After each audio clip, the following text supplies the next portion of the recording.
ಹರೇ ಶ್ರೀನಿವಾಸ. ಗರ್ವವ್ಯಾತಕೋ ನಿನಗೆ ಪಾಮರ ಮನುಜನೇ. ಈ ಕೃತಿಯನ್ನು ರಚನೆ ಮಾಡಿದವರು ಶ್ರೀ ಪುರಂದರದಾಸರು.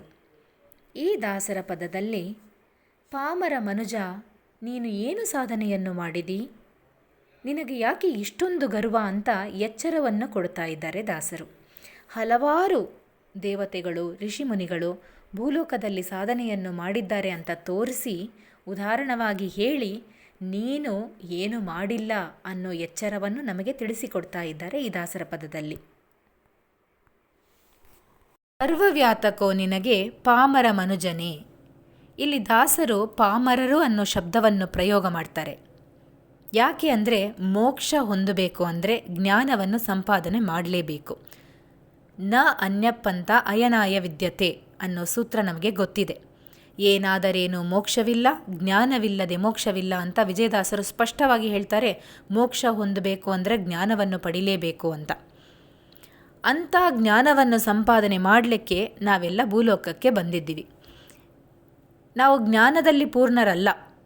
ಈ ಸಾಧನ ಶರೀರವನ್ನು ಇಟ್ಕೊಂಡು ಜ್ಞಾನವನ್ನು ಸಂಪಾದನೆ ಮಾಡ್ತಾ ಇದ್ದೀವಿ ಅನ್ನೋದನ್ನು ತಿಳಿಸೋಕ್ಕೆ ಪಾಮರ ಮನುಜ ಅನ್ನೋ ಶಬ್ದವನ್ನು ಪ್ರಯೋಗ ಮಾಡ್ತಾರೆ ದಾಸರು.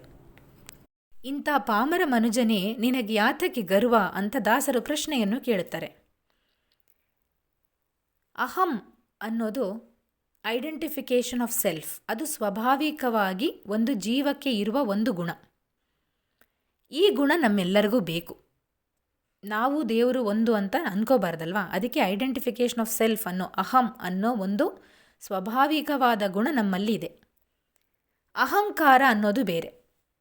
ಮನಸ್ಸಿನ ಪ್ರಭೇದಗಳು 5: ಮನಸ್ಸು, ಬುದ್ಧಿ, ಅಹಂಕಾರ, ಚಿತ್ತ ಮತ್ತು ಚೇತನ. ಇದರಲ್ಲಿರುವ ಅಹಂಕಾರ ನಾನೇ ಎನ್ನುವ ಒಂದು ಗುಣ ಮದ ಮತ್ತು ಗರ್ವಕ್ಕೆ ಕಾರಣವಾಗಿರುತ್ತೆ. ಇಂಥ ಗುಣವನ್ನು ಬಿಡು, ಇಂಥ ಅಹಂಕಾರವನ್ನು ಬಿಡು ಅಂತ ಕೃಷ್ಣ ಭಗವದ್ಗೀತೆಯಲ್ಲಿ ಸ್ಪಷ್ಟವಾಗಿ ಹೇಳ್ತಾನೆ. ಅಹಂಕಾರಂ ಬಲಂ ದರ್ಪಂ ಕಾಮಂ ಕ್ರೋಧಂ ಪರಿಗ್ರಹಂ. ಇಂಥ ಗುಣಗಳನ್ನು ಬಿಟ್ಟರೆ ನೀನು ಮೋಕ್ಷ ದಾರಿಯನ್ನು ಹೊಂದುತ್ತೀ ಅನ್ನೋದನ್ನು ಅರ್ಥ ಮಾಡ್ಕೋಬೇಕು. ಇಂಥ ಅಹಂಕಾರನ ಇಟ್ಕೊಂಡ್ರೆ ನಾವು ಸಾಧನೆ ಮಾಡಲಿಕ್ಕೆ ಸಾಧ್ಯ ಇಲ್ಲ. ಧರೆಯೊಳಗೆ ಗುರುಪತಿಗೆ ಸರಿ ಎನ್ನಬಹುದೇ. ಗುರು ಅನ್ನೋ ಶಬ್ದಕ್ಕೆ ಗು ಅಂದರೆ ಅಜ್ಞಾನ, ರಾ ಅನ್ನೋ ಶಬ್ದ ತೊಲಗಿಸುವನು ಅಂತ. ಗುರು ಅಂದರೆ ಅಜ್ಞಾನ ಕತ್ತಲೆಯನ್ನು ಓಡಿಸಿ ಜ್ಞಾನದ ಬೆಳಕನ್ನು ಕೊಡುವವನು. ಇಂಥ ಗುರುಗಳು 2 ರೀತಿ: ಪರೋಕ್ಷ ಗುರುಗಳು, ಅಪರೋಕ್ಷ ಗುರುಗಳು. ಪರೋಕ್ಷ ಗುರುಗಳು ಸಾಧನೆ ಮಾರ್ಗದಲ್ಲಿ ನಾವು ಹೆಜ್ಜೆ ಇಡಲಿಕ್ಕೆ ಸಹಾಯವನ್ನು ಮಾಡ್ತಾರೆ. ಭಗವಂತನ ಗುಣಗಳನ್ನು ತಿಳಿಸಿ, ಭಗವಂತನ ಬಗ್ಗೆ ತಿಳಿಸಿಕೊಟ್ಟು ಸಾಧನೆ ಮಾರ್ಗದಲ್ಲಿ ಹೆಜ್ಜೆ ಇಡಲಿಕ್ಕೆ ಸಹಾಯವನ್ನು ಮಾಡ್ತಾರೆ. ನಾವು ಮುಂದೆ ವರಿಸಿ ಅಪರೋಕ್ಷ ಗುರುಗಳನ್ನು ಹಿಡಿಬೇಕು. ಸಾಧನೆ ಮಾಡಿ ಅಪರೋಕ್ಷ ಗುರುಗಳನ್ನು ಹಿಡಿಬೇಕು. ಇಂಥ ಪರೋಕ್ಷ ಮತ್ತು ಅಪರೋಕ್ಷ ಗುರುಗಳಿಗೆ ಪತಿಯಾದ ಸ್ವಾಮಿ ಶ್ರೀಹರಿ ಗುರುಪತಿ. ಇಂಥ ಗುರುಪತಿಗೆ ಸಮವೇನೋ ನೀನು ಮನುಜ, ನಿನಗೆ ಯಾತಕ್ಕೆ ಗರ್ವ ಅಂತ ದಾಸರು ಪ್ರಶ್ನೆ ಮಾಡ್ತಾರೆ. ಮೊದಲನೇ ಪದ್ಯದಲ್ಲಿ ಬಲದಲ್ಲಿ ಹಲಧರನೇ. ಮನುಜ, ನಿನಗೆ ಅಷ್ಟೊಂದು ಬಲವಿದೆಯಾ? ಹಲಧರ ಅಂದರೆ ಬಲರಾಮ. ಅಂಥ ಬಲರಾಮನಷ್ಟೇ ನಿನಗೆ ಬಲ ಇದೆಯಾ ಅಂದರೆ ಬಲರಾಮನ ಸಾಮರ್ಥ್ಯವನ್ನು ಈ ದಾಸರ ಪದದಲ್ಲಿ ಹೇಳ್ತಾರೆ. ಬಲರಾಮ ಹಲ ಅಂದರೆ ಪ್ಲೌ, ಅದನ್ನು ಕೈಯಲ್ಲಿ ಇಟ್ಕೊಂಡು ಒಂದು ಪಟ್ಟಣವನ್ನೇ ನೀರಲ್ಲಿ ತಳ್ಳಿದ ಅಂತ ಭಾಗವತ ಕಥೆ ಇದೆ. ಅಷ್ಟು ಬಲಾಢ್ಯನಂತೆ ಅವನು. ಪ್ರಲಂಬಾಸುರ ಮತ್ತು ಬೇರೆ ಬೇರೆ ಅಸುರರುಗಳನ್ನು ತನ್ನ ಮುಷ್ಟಿಯಿಂದ ಸಂಹಾರ ಮಾಡ್ತಾನೆ ಬಲರಾಮ. ಇಂಥ ಬಲವನ್ನು ಹೊಂದಿರುವ ಬಲರಾಮನೇ ನೀನು ಮನುಜ, ಯಾಕೆ ಗರ್ವ ನಿನಗೆ ಅಂತ ಪ್ರಶ್ನೆ ಮಾಡ್ತಾರೆ. ಛಲದಲ್ಲಿ ರಾವಣನೇ. ಇಲ್ಲಿ ಸಾಮಾನ್ಯವಾದ ಅರ್ಥ ಛಲ ಅಂದರೆ ಒಂದು ದೃಢವಾದ ಸಂಕಲ್ಪವನ್ನು ತಗೊಂಡು ಅದನ್ನು ಪೂರೈಸುವುದು ಅಂತ ಅರ್ಥ. ಅದೇ ಛಲ ಅಂತಾರೆ. ಅದರಲ್ಲಿ ದೃಢವಾಗಿ ನಿಲ್ಲುವುದು, ಆ ಸಂಕಲ್ಪವನ್ನು ಪೂರೈಸಲೇಬೇಕು ಅಂತ. ಅದಕ್ಕೆ ರಾವಣನ್ನೇ ಯಾಕೆ ಉದಾಹರಣೆಯಾಗಿ ತಗೊಳ್ತಾರೆ ದಾಸರು ಅಂದರೆ, ರಾವಣ ಸಂಕಲ್ಪವನ್ನು ತಗೊಂಡ, ಸೀತೆಯನ್ನು ಕರ್ಕೊಂಬರಬೇಕು ಅಂತ ಕರ್ಕೊಂಬಂದ. ಅವನು ಹಠವಾಗಿ ನಿಂತು ಸಂಕಲ್ಪವನ್ನು ಪೂರೈಸಿದ ಅಂತ ತಗೋಬೋದು. ಆದರೆ ಸಜ್ಜನರು ಗೂಢಾರ್ಥವನ್ನು ಅರ್ಥ ಮಾಡ್ಕೋಬೇಕು. ಏನು ಅಂದರೆ, ರಾವಣನಿಗೆ ರಾವಣೇಶ್ವರ ಅಂತ ಹೆಸರು. ರಾವಣನಲ್ಲಿ ಜಯ ಮತ್ತು ಹಿರಣ್ಯ ಅನ್ನೋ ರಾಕ್ಷಸ ಮತ್ತು ಈಶ್ವರನ ಆವೇಶ ಇತ್ತಂತೆ. ಅದಕ್ಕೆ ರಾವಣೇಶ್ವರ ಅಂತ ಅವನಿಗೆ ಹೆಸರು. ಇಂಥ ಈಶ್ವರ ಛಲ ಅಂತ ಕರೀತಾರೆ. ಯಾಕೆಂದರೆ ದೃಢವಾದ ಸಂಕಲ್ಪ, ಹರಿಧ್ಯಾನವನ್ನು ಮಾಡಲೇಬೇಕು ಅಂತ ಸಂಕಲ್ಪ ತಗೊಂಡು ಅದನ್ನು ಇವತ್ತೂ ತನ್ನ ಕಲ್ಪಸಾಧನೆಯಲ್ಲಿ ತೋರಿಸ್ತಾ ಇದ್ದಾರೆ. ಭಗವಂತನ ಸ್ಮರಣೆನ, ರಾಮನಾಮ ಜಪವನ್ನು ಬಿಡದೆ ಮಾಡ್ತಾ ಇದ್ದಾರೆ ಅಂತ ತೋರಿಸ್ಲಿಕ್ಕೆ ಅಲ್ಲಿ ಛಲದಲ್ಲಿ ರಾವಣ ಅಂತ ಸಾಮಾನ್ಯ ಅರ್ಥವನ್ನು ಹೇಳಿ ಗೂಢಾರ್ಥವಾಗಿ ಮಹಾರುದ್ರದೇವರು ಸ್ಮರಣೆಯನ್ನು, ಭಗವಂತನ ಸ್ಮರಣೆಯನ್ನು ನಿರಂತರವಾಗಿ ಮಾಡ್ತಾ ಇದ್ದಾರೆ ಅನ್ನೋದನ್ನು ತೋರಿಸಿಕೊಡ್ತಾರೆ ದಾಸರು. ಕುಲದಲ್ಲಿ ವಸಿಷ್ಠ ಗೌತಮನೇ. ವಸಿಷ್ಠ ಋಷಿ ಬ್ರಹ್ಮ ಋಷಿ. ಅಂಥ ಮಹನೀಯರು ಸಪ್ತಋಷಿಗಳಲ್ಲಿ ಪ್ರಥಮವಾಗಿ ಬರುವ ಋಷಿ. ಅವರು ವಂಶದಲ್ಲಿ, ಅವರು ಪರಂಪರೆಯಲ್ಲಿ ಶಕ್ತಿ, ಪರಾಶರರು, ವೇದವ್ಯಾಸರು, ಸಾಕ್ಷಾತ್ ಭಗವಂತನಾದ ವೇದವ್ಯಾಸರನ್ನು ಪಡೆದಿರುವವರು. ಅದರಿಂದ ಕುಲದಲ್ಲಿ ವಸಿಷ್ಠ ಅಂತ ಹೇಳ್ತಾರೆ. ಗೌತಮ ಅಂದರೆ ಗೌತಮ ಋಷಿಯನ್ನು ತಗೋಬೋದು ಇದರಲ್ಲಿ. ಯಾಕೆಂದರೆ ಗುರುಗಳು ಶ್ರೀ ಗುರು ರಾಘವೇಂದ್ರ ಸ್ವಾಮಿ ಅಂಥ ಮಹನೀಯರನ್ನು ತನ್ನ ಕುಲದಲ್ಲಿ ಪಡೆದಿದ್ದಾರೆ ಗೌತಮ ಋಷಿ ಅಂತ ಒಂದು ಅರ್ಥದಲ್ಲಿ ತಗೋಬೋದು. ಇನ್ನೊಂದು ಅರ್ಥದಲ್ಲಿ ಗೌತಮ ಅನ್ನೋ ಶಬ್ದ, ಗೌ ಅಂದರೆ ಜ್ಞಾನ ಅಥವಾ ವೇದ, ಉತ್ತಮ. ಗೌವಲ್ಲಿ ಜ್ಞಾನದಲ್ಲಿ ಉತ್ತಮವಾದ ವಸಿಷ್ಠ.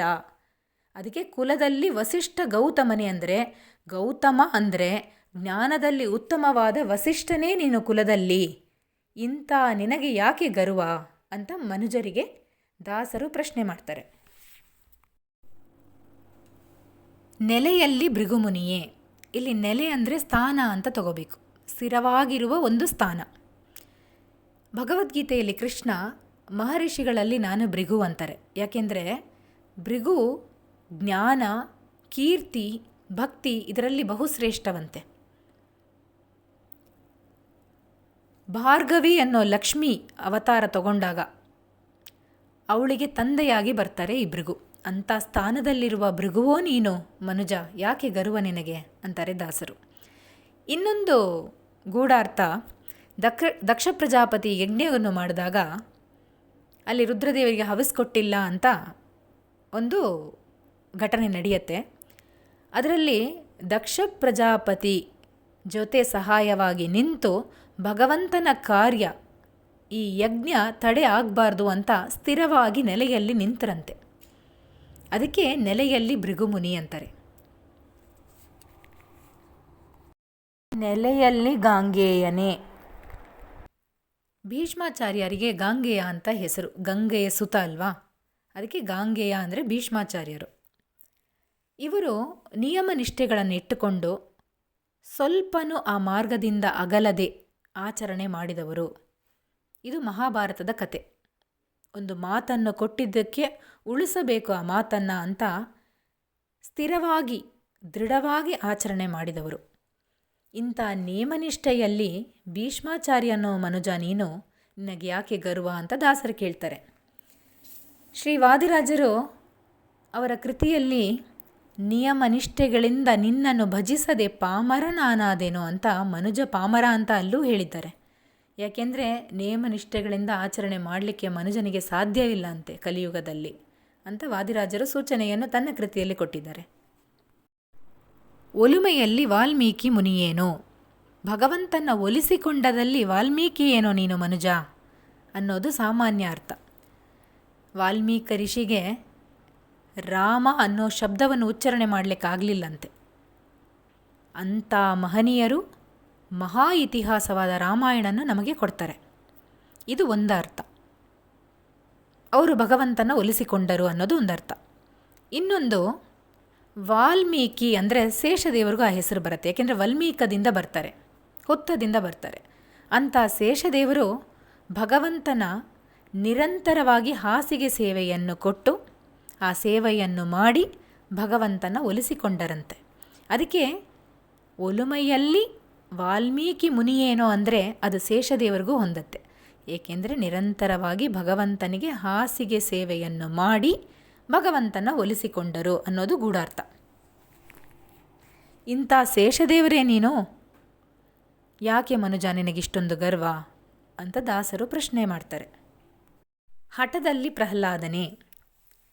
ಪ್ರಹ್ಲಾದನ ಚರಿತ್ರೆಯಲ್ಲಿ 5 ವರ್ಷ ಬಾಲಕನಾದ ಪ್ರಹ್ಲಾದ ಭಕ್ತಿಯಿಂದ ಸ್ವಾಮಿಯನ್ನು ಹಠವಾಗಿ ಕರಕಳಿಸಿಕೊಳ್ಳುತ್ತಾನೆ. ತನ್ನ ತಂದೆ ಎಲ್ಲಿದ್ದಾನೆ ಸ್ವಾಮಿ ಅಂತ ಕೇಳ್ತಾನೆ. ಆಸೌ ಯತಿ ಸರ್ವತ್ರ ಕಸ್ಮ ಅಂತ ಕೇಳಿದಾಗ ಸ್ತಂಭೇನ ದೃಶ್ಯತೆ ಅಂತ, ಈ ಸ್ತಂಭದಲ್ಲಿ ಇದ್ದೇ ಇದ್ದಾನೆ ಅಂತ ಭಕ್ತಿಯಿಂದ ಹೇಳಿ ಹಠವಾಗಿ ಸ್ವಾಮಿಯನ್ನು ಕರಕಳಿಸಿಕೊಳ್ತಾನೆ. ಇದು ನರಸಿಂಹಾವತಾರ. ಅಂಥ ಹಠದಲ್ಲಿ ನೀನು ಪ್ರಹ್ಲಾದನೇ ಮನುಜ, ಗರ್ವ ಯಾಕೆ ನಿನಗೆ ಅಂತಾರೆ ದಾಸರು. ದಿಟದಲ್ಲಿ ಧ್ರುವರಾಯನೇ. ದಿಟ ಅಂದರೆ ಧೈರ್ಯ. 6 ವರ್ಷದ ಬಾಲಕನಾದ ಧ್ರುವ ಆರಣ್ಯಕ್ಕೆ ಹೋಗಿ ಓಂ ನಮೋ ಭಗವತೆ ವಾಸುದೇವಾಯ ಅಂತ ಮಂತ್ರ ಉಪದೇಶ ನಾರದರ ಹತ್ರ ತಗೊಂಡು ಆರಣ್ಯದಲ್ಲಿ ತಪಸ್ಸನ್ನು ಮಾಡ್ತಾನೆ. ಸಿಂಹ, ಹುಲಿ, ಮೃಗಗಳ ಮಧ್ಯ ಧೈರ್ಯವಾಗಿ ತಪಸ್ಸನ್ನು, ಅನ್ನ ನೀರನ್ನು ಬಿಟ್ಟು ತಪಸ್ ಮಾಡ್ತಾನೆ ಧ್ರುವರಾಯ. ಅಂಥ ಧ್ರುವರಾಯನಿಗಿರುವ ಧೈರ್ಯ ಕೂಡ ನಿನಗಿಲ್ಲವಲ್ಲ ಮನುಜ, ಮತ್ತೆ ಯಾಕೆ ಗರ್ವ ಅಂತ ದಾಸರು ಕೇಳ್ತಾರೆ. ಶಟರೊಳಗೆ ವಿಶ್ವಾಮಿತ್ರನೇ. ಶಟ ಅಂದರೆ ಆಕ್ರೋಶ, ಉಗ್ರ ಅಂತ ತಗೋಬೇಕು. ಫೆರೋಷಿಯಸ್ನೆಸ್ ಅಂತಾರಲ್ಲ. ವಿಶ್ವಾಮಿತ್ರ ಅನ್ನೋದು ಋಷಿ ವಿಶ್ವಾಮಿತ್ರ ಅಂತ ತಗೋಬಾರ್ದು. ಇನ್ನೊಂದರ್ಥ ವಿಶ್ವಕ್ಕೆ ಮಿತ್ರ ಸೂರ್ಯ. ಇವರಿಬ್ಬರಿಗೂ, ಋಷಿ ವಿಶ್ವಾಮಿತ್ರರಿಗೂ ಸರಿ, ಸೂರ್ಯನಿಗೂ ಆಕ್ರೋಶ ಹೆಚ್ಚು. ಇವಾಗ ವಿಶ್ವಾಮಿತ್ರ ಋಷಿ ಕ್ಷತ್ರಿಯನಾಗಿ ಹುಟ್ಟಿ ಉಗ್ರದಿಂದ ತಪಸ್ಸನ್ನು ಮಾಡಿ ಸಾಧನೆಗಳನ್ನು ಮಾಡಿ ಬ್ರಹ್ಮಋಷಿ ಆಗ್ತಾರೆ. ಸೂರ್ಯ ತನ್ನ ಕಿರಣಗಳಿಂದ ಆಕ್ರೋಶವನ್ನು ತೋರಿಸ್ತಾನೆ. ಇಂಥ ಶಟರೊಳಗೆ ವಿಶ್ವಾಮಿತ್ರನೋ ನೀನು ಅಂತ ದಾಸರು ಕೇಳ್ತಾರೆ ಮನುಜನಿಗೆ. ವಿಟರೊಳು ಮನ್ಮಥನೇ. ಜಾರತನದಲ್ಲಿ ಜನಗಳ ಮನಸ್ಸನ್ನು ಆಕರ್ಷಣೆ ಮಾಡುವುದರಲ್ಲಿ ನೀನು ಮನ್ಮಥನೇ ಅಂತ ಮನುಜರಿಗೆ ದಾಸರು ಕೇಳ್ತಾರೆ. ಮನ್ಮಥ 8ನೇ ಕಕ್ಷದಲ್ಲಿ ಬರುವ ದೇವತೆ, ಇಂದ್ರಕಾಮರು ಅಂತ. ಮನ್ಮಥನಿಗೆ ಕಾಮ, ಪ್ರದ್ಯುಮ್ನ ಅಂತ ಹಲವಾರು ಹೆಸರುಗಳಿದೆ. ಅವರು ಕಾಮದ ಭಾವನೆಯನ್ನು ಜನರ ಮನಸ್ಸಲ್ಲಿ ಉದ್ಭವಿಸ್ತಾರೆ ಭಗವಂತನ ಆಜ್ಞೆಯಿಂದ. ಇಂಥ ಕಾಮನೋ ನೀನು, ಆಕರ್ಷಣೆ ಮಾಡುವಷ್ಟು ನಿನಗೆ ಸಾಮರ್ಥ್ಯ ಇದೆಯಾ ಮನುಜ ಅಂತ ದಾಸರು ಪ್ರಶ್ನೆ ಮಾಡ್ತಾರೆ. ವೀರರೊಳು ಪಾರ್ಥನೇ. ಪಾರ್ಥ ಅನ್ನೋ ಶಬ್ದ ಅರ್ಜುನನಿಗೆ ಹೊಂದತ್ತೆ. ಅರ್ಜುನ ವೀರ. ಭಗವಂತ ಭಗವದ್ಗೀತೆಯನ್ನು ಅರ್ಜುನನಿಗೆ ಯಾಕೆ ಉಪದೇಶ ಮಾಡಿದ ಅಂದರೆ, ಕಲಿಯುಗಕ್ಕೆ ಅಭಿಮಾನಿ ದೇವತೆ ಇಂದ್ರ. ಅದಕ್ಕೆ ಭಗವದ್ಗೀತೆಯನ್ನು ಅರ್ಜುನನಿಗೆ ಉಪದೇಶ ಮಾಡ್ತಾನೆ. ಅಂಥ ಪಾರ್ಥನು ನೀನು ವೀರದಲ್ಲಿ ಅಂತ ಒಂದರ್ಥ. ಗೂಢಾರ್ಥ, ಪಾರ್ಥ ಅನ್ನೋ ಹೆಸರು ಪಾಂಡವರ 5 ಜನಕ್ಕೂ ಹೊಂದತ್ತೆ. ಯಾಕೆಂದರೆ ಕುಂತಿ ಹೆಸರು ಪ್ರೀತಾ ಅಂತ. ಅದಕ್ಕೆ ಪಾರ್ಥರು ಅಂದರೆ, ಪಾರ್ಥ ಅಂದರೆ ಎಲ್ಲ ಪಾಂಡವರು ಪಾರ್ಥರೆ, ಪೃಥವಿನ ಮಕ್ಕಳು ಪಾರ್ಥರು.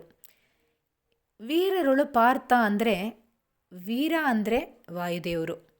ಇಲ್ಲಿ ವೀರರೊಳು ಪಾರ್ಥ ಅನ್ನೋ ಶಬ್ದ ಭೀಮಸೇನ ದೇವರಿಗೆ ಹೊಂದತ್ತೆ.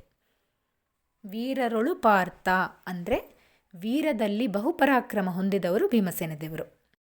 ಕುಟಿಲತನದಲ್ಲಿ ಶಕುನಿಯೇ. ಶಕುನಿ ದ್ವಾಪರ ನಾಮಕ ದೈತ್ಯ ಅಂತ ಶ್ರೀ ಜಗನ್ನಾಥದಾಸರು ಹರಿಕಥಾಮೃತ ಸಾರದಲ್ಲಿ ದೈತ್ಯ ತಾರತಮ್ಯ ಸಂಧಿಯಲ್ಲಿ ಹೇಳ್ತಾರೆ. ಇಂಥ ದ್ವಾಪರ ನಾಮಕ ದೈತ್ಯ ವಕ್ರ ಮನಸ್ಸಿಂದ ಕುರುವಂಶವನ್ನು ನಾಶ ಮಾಡ್ತಾನೆ. ಅಂಥ ಕುಟಿಲತನದಲ್ಲಿ ಶಕುನಿಯೇ ನೀನು ಅಂತ ದಾಸರು ಮನುಜರಿಗೆ ಕೇಳ್ತಾರೆ. ದಾನದೊಳು ಕರ್ಣನೇ. ಕರ್ಣ ಸೂರ್ಯಾಂಶ. ಅಂಥ ಕರ್ಣನೊಳಗೆ ದೈತ್ಯ ಆವೇಶ ಇದ್ದಿದ್ದಾನೆ ಭಗವಂತನನ್ನೇ ಎದುರಿಸಿ ಪಾಂಡವರಿಗೆ ಎದುರಾಗಿ ನಿಂತು ಯುದ್ಧವನ್ನು ಮಾಡ್ತಾನೆ ಕರ್ಣ. ಅಂಥ ಕರ್ಣ ಮಹಾಭಾರತದಲ್ಲಿ ಎಷ್ಟೇ ತಪ್ಪುಗಳು ಮಾಡಿದ್ರು, ಭಗವಂತನ ಎದುರು ನಿಂತು ಯುದ್ಧ ಮಾಡಿದ್ರು, ಕೌರವರ ಜೊತೆ ಸೇರಿಕೊಂಡು ತನ್ನ ಪುಣ್ಯವನ್ನು ಕಳಕೊಂಡ್ರು, ದಾಸರು ಸೂರ್ಯ ಅಂಶ ಅನ್ನೋ ಒಂದು ಕಾರಣದಿಂದ ಕರ್ಣನನ್ನು ಇಲ್ಲಿ ಹೊಗಳ್ತಾರೆ. ದಾನದೊಳು ಕರ್ಣನೇ ಅಂತಾರೆ. ಗಾನದೊಳು ನಾರದನೇ. ಗಂಧರ್ವರು ಗಾನದಲ್ಲಿ ಶ್ರೇಷ್ಠ. ಅಂಥ ಗಂಧರ್ವರೊಳು ನಾರದರು ಬಹುಶ್ರೇಷ್ಠ. 14ನೇ ಕಕ್ಷದಲ್ಲಿ ಬರ್ತಾರೆ.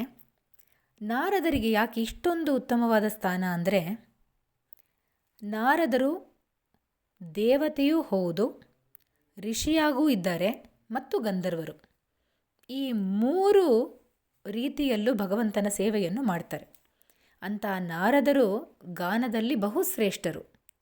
ಅಂಥ ಗಾನದಲ್ಲಿರುವ ನಾರದರ್ಕಿನ್ನ ನೀನು ಶ್ರೇಷ್ಠವಾ ಮನುಜ ಅಂತ ದಾಸರು ಪ್ರಶ್ನೆ ಮಾಡ್ತಾರೆ. ಜ್ಞಾನದಲ್ಲಿ ವ್ಯಾಸಶುಕ ಮುನಿಯೇ ನೀನು. ಜ್ಞಾನದಲ್ಲಿ ವೇದವ್ಯಾಸ ದೇವರು ಸಾಕ್ಷಾತ್ ಭಗವಂತನ ರೂಪ. ಇವತ್ತೂ ಬದರಿಕಾಶ್ರಮದಲ್ಲಿ ಮಧ್ವಾಚಾರ್ಯರಿಗೆ ಜ್ಞಾನ ಉಪದೇಶ ಮಾಡ್ತಾ ಇದ್ದಾರೆ. ಅಂಥ ತ್ರಿಕಾಲ ಜ್ಞಾನಿ ಸಾಕ್ಷಾತ್ ಭಗವಂತ ವೇದವ್ಯಾಸ ದೇವರು. ಶುಕಮುನಿ ರುದ್ರಾಂಶರು. ಶ್ರೀಮದ್ ಭಾಗವತ ಅನ್ನೋ ಅಮೃತವನ್ನು ಪರೀಕ್ಷಿತ್ ಮಹಾರಾಜನಿಗೆ ತಂದುಕೊಟ್ಟವರು. ಅಂಥ ಮಹಾಜ್ಞಾನಿಗಳಾದ ವ್ಯಾಸ ಶುಕಮುನಿಯೇ ನೀನು ಅಂತ ಮನುಜರಿಗೆ ಪ್ರಶ್ನೆ ಮಾಡ್ತಾರೆ ದಾಸರು. ದೀನರಕ್ಷಕ ನಮ್ಮ ಪುರಂದರ ವಿಠಲನ ಧ್ಯಾನದೊಳು ಇಟ್ಟು ಭವನೀಗು ಮನುಜ. ದೀನರಕ್ಷಕ ಅಂದರೆ ಅನಾಥರಾಗಿರುವವರನ್ನು ರಕ್ಷಣೆ ಮಾಡುವವನು ನಾಥ ಸ್ವಾಮಿ ಶ್ರೀಹರಿ ಒಬ್ಬನೇ. ಅಂಥ ಪುರಂದರ ವಿಠಲನ್ನ ಧ್ಯಾನದೊಳು ಇಟ್ಟು ನಮ್ಮ ಧ್ಯಾನದಲ್ಲಿ ಪುರಂದರ ವಿಠಲನ್ನ ಆರಾಧನೆ ಮಾಡಿ ಈ ಸಂಸಾರ ಸಾಗರದಿಂದ ಬಿಡುಗಡೆ ಆಗಬೇಕು ಅನ್ನೋ ಸಲಹೆಯನ್ನು ಮನುಷ್ಯರಿಗೆ ದಾಸರು ಕೊಟ್ಟು ಈ ಕೃತಿಯನ್ನು ಮುಗಿಸ್ತಾರೆ. ಹರೇ ಶ್ರೀನಿವಾಸ.